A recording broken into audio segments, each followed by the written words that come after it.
Tonight we were lucky enough to get our second glimpse of Pantheon Rise of the Fallen. As I sat there watching, I sort of found myself with a mixture of emotions. For one, I was immeasurably excited. I felt a bit like a kid who's seen his Christmas presents early and now has to wait a few agonizing months to open them, if only it were that soon for Pantheon. I was also really impressed with just how smooth the gameplay was. Keep in mind that this game is still in pre-alpha. Realistically, what we're getting to see of this game is a much earlier version than most developers ever let you see.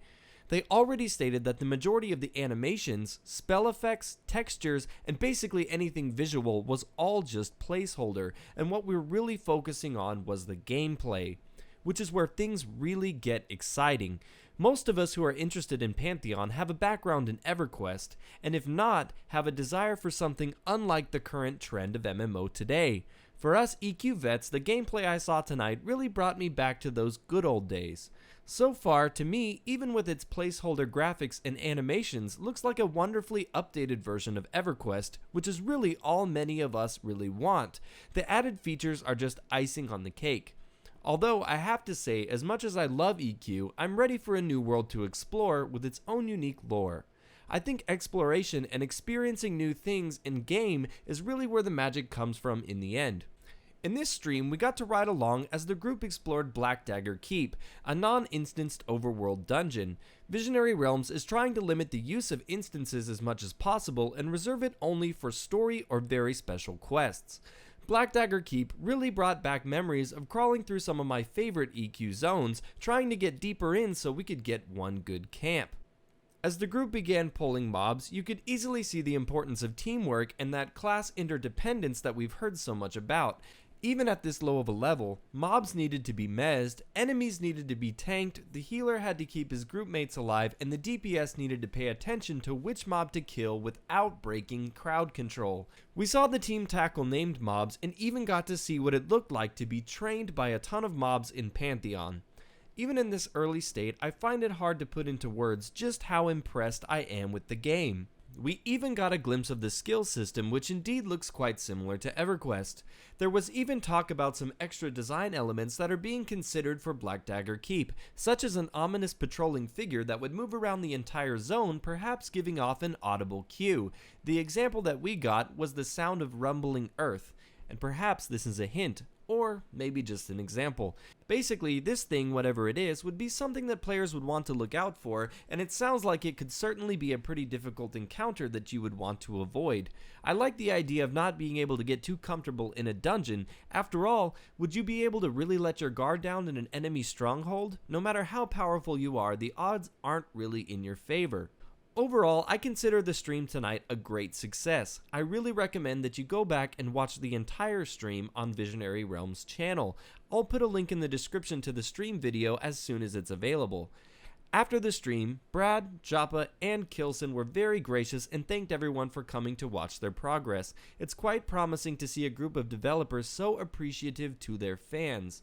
I really have great respect for this team. Before signing off, Brad took the time to answer some questions in the chat. I did my best to write down as many answers as I can, and here's what we found out. Alpha is planned to be sometime next year. The release date is looking like it's going to be somewhere in late 2017 and possibly early 2018. Now, Brad did state that they're going to try to release this game when it's finished, and this is something that I really believe in, because you see games getting rushed out the door, half finished, which we saw with Vanguard, which realistically was not in Brad's control or even the team that worked on that game, and unfortunately that was just something that happened with their acquisition by So and trying to get things out the door. And we've seen that story. You can actually watch it in an interview that Brad did with Boogie. If you can find that video easily searched on YouTube, I recommend that you watch it because it sheds a lot of light as to what happened there. Gear will not be restricted in the way that you cannot equip it, but if it's a higher level item and you are a lower level, it will scale that item down. And this really makes a lot of sense, and this is something that I think a lot of MMOs should have really implemented, because it doesn't make sense to see a sword somewhere and walk over to it and just say, oh, yep, I can't pick it up, I'm not a high enough level. No. You may not be able to effectively wield that weapon as well, and this is something that EQ kind of did already that really worked. So I really like that the team is taking this approach to that system. There will not be any ports in the game, at least not at this point. Any type of fast travel is something that they're not really considering at this time, so that means no wizard or druid ports, and the only really type of abilities that they're talking about right now are summon hero abilities or your reses. They do plan to have at least a few mounts at launch, and they did say that they were unsure about whether or not they will have flying mounts, but they are concerned about the potential for skipping content with the flying mount, which is something that I really agree with. I do not think flying mounts should be in the game, and it seemed like that was the general consensus from the chat as well. They do not want flying mounts in the game. The Bard and the Necromancer are still planned to be put into the game post-launch, but right now they did say that they are trying to implement them before the game is released. However, Brad did say that they're not really promising anything and that he would rather under-promise and end up over-delivering if that is the case. Brad did say that they're trying to add a system like Vanguard's caravan system, so that basically if you were with a group of friends and you log out and they move to a different camp without you, when you log back in, you'll have the option of logging back in where that group is camped. Last names and titles are confirmed, so you will be able to have a unique surname, which is another thing that was also confirmed, is that your first name and last name must be unique in this game. There will be global tells in the game, so you'll be able to message your friends from anywhere else in the world via the /tell. Before signing off, Brad was very gracious and thankful to all the viewers and asked us what we wanted to see next in the next stream.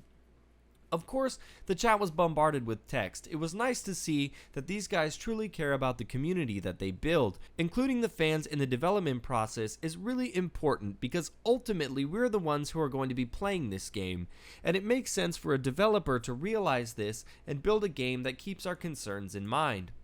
Well, that's it for this video, guys. Again, I highly recommend that you go watch the full stream on Pantheon's channel, and be sure to head over to pantheonmmo.com to pledge your support and get in on the fantastic rewards that they have to offer, like alpha and beta access.